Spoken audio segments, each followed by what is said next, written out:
Physical chemistry की बात। अब जो सबसे इम्पोर्टेंट है और बहुत सारे बच्चे क्वेश्चन पूछ रहे हैं कि कहाँ से रिवाइज करें, कहाँ से रिवाइज करें। तो अब मैं डॉक्टर सोनल लाजोड़ा सर से रिक्वेस्ट करूंगा कि सर बच्चों को गाइड करें कि कहाँ से रिवाइज किया जाए। ये एक बहुत बार पूछे जाने वाला प्रश्न है जो स्टूडेंट्स और उनके पेरेंट्स भी लगातार हम लोगों से पूछते रहते हैं। लेकिन इसका जवाब इतना ही आसान है कि जो मटेरियल आपको दिया गया है बस वहीं से तो रिवाइज करना है, सब कुछ वहीं से करना है। आपको अपने नोट से ही नोट्स ही प्रिंसिपल सोर्स है आपके, बस उसी से करना है। और साथ में जो आपका स्टडी मटेरियल मिला है, हमारी शीट्स हैं, उनके क्वेश्चंस करते रहना है। और सपोर्टिंग रोल में रहता है एनसीईआरटी।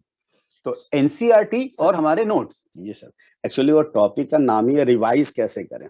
तो रिवीजन तो उसका होगा जिसका विजन हो चुका है जिसका पहले आपने देखा है वही। तो यहाँ एक गलती जो बहुत सारे स्टूडेंट्स कर देते हैं वो ये कि मेरा ये टॉपिक थोड़ा कमजोर रह गया तो मैं किसी और सोर्स से पढ़ लेता हूँ, एक बुक से और पढ़ लेता हूँ, वो मेरे भैया ने बताया था या किसी दुकान वाले ने बताया था। ये बहुत बड़ी गलती कर देते हैं स्टूडेंट्स। यहाँ से उसका वो टॉपिक वीक होना शुरू हो जाता है और कभी कॉन्फिडेंस वो गेन नहीं कर सकता।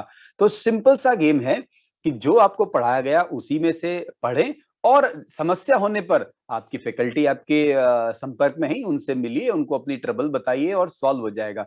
तो इस सवाल का जवाब सर ऐसे देने की जगह कि कहाँ से रिवाइज करें, मैं इसको हमेशा ऐसे जवाब देता हूँ, कहाँ से ना करें। हाँ। तो किसी भी और सोर्स से ना करें, जो सिर्फ आपने पढ़ा है सिर्फ उसी सोर्स से करें। और एड ऑन जो सबसे इंपॉर्टेंट है वो है एनसीईआरटी। तो आपके नोट्स, हेलन का study material and NCERT, that's it. इससे बाहर किसी भी जेईई में आज तक कोई सवाल ना आया है न आएगा। और इसके बाहर से पढ़ने में कई बार ऐसा होता है कि किताबें एक रेफरेंस लेकर कोई बात समझा रही होती है और हम उसे एक रूल मानकर ले लेते हैं, हम और उसको कहीं भी अप्लाई कर लेते हैं, तो मिसकंसेप्ट डेवलप हो जाते हैं। तो ऐसी रिस्क आप बिल्कुल नहीं ले सकते। अच्छी रैंक आपको लानी है तो बस अपने, जैसा कि इनके सर ने कितनी अच्छी बात बताई कि रिव्यू कर रहे हो आप, तो व्यू जिसको किया है उसी से रिव्यू करना है और किसी सोर्स की चिंता ना करें।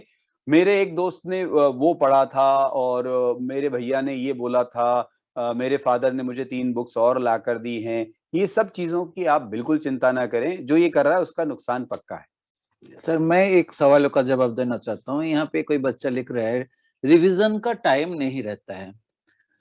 ये सवाल ये है और लिखे है साथ में कि मैथमेटिक्स से क्या दूसरी सब्जेक्ट से 60 क्वेश्चन पर डे इस तरीके का कुछ मतलब उसको करने के लिए होमवर्क मिलता है। क्वेश्चन ये है कि आप उनको पहले क्यों ले रहे हो? आपको क्वेश्चन करना पहला टारगेट है क्या थ्योरी को सबसे पहले अंदर गए क्या नहीं, इनको चेक करना है। जस्ट यू आस्क योरसेल्फ कि आप क्वेश्चन सॉल्व करोगे तो कहां से करोगे? आपके अंदर में थ्योरी होगा तब जाके उसका अप्लाई करेंगे। It's very normal and very simple strategy to do. तो अगर आपको सबसे पहले तो थ्योरी अंदर गए क्या नहीं चेक करे, लिख के खुद को प्रूव करे कि yes I have done it, now it is within me, and after that you apply to the question। and इस तरीके से आपका 60 क्वेश्चन का बर्डन आप क्यों ले रहे हो? देने के लिए आप why are you thinking about कि एलन का कोई दूसरा टीचर आपको 60 क्वेश्चन दे रहा है? मार्केट में तो 6000 क्वेश्चन अवेलेबल है। कोई अगर ये सोचे कि हमें तो ये किताब नहीं किया, वो किताब नहीं किया, जो सर ने सबसे पहले मना कर दिया कि इधर उधर का किताब मत करो, क्यों? कि what is the reason? Reason is आप सबसे पहले आपका जो सीखने का चीज है उसी में कॉन्फिडेंट बनो। उसी में कॉन्फिडेंट बनने के बाद आप अगर वो जो 60 क्वेश्चन मिल रहा कि उनका अगर आधा क्वेश्चन भी कर लिया ना, and then you conclude yourself जी इस पर्टिकुलर टॉपिक में सर ने 60 क्वेश्चन दिया था लेकिन मैंने 30 क्वेश्चन करने के बाद मुझे फील हो रहा है इनमें से कुछ भी सवाल पूछे तो आई कैन डू इट। जी आपको ये चीज का जरूरत है, not that to have a stamp of I have done 60 questions, I have done 6000 questions।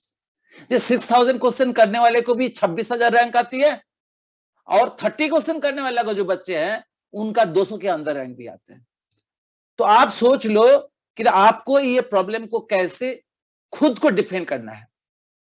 We are only guiding, कि किस तरीके से किया जाता है। तो फिर ये सवाल का जवाब आई होप आपको मैं दे पाया। And now I like to continue the other part with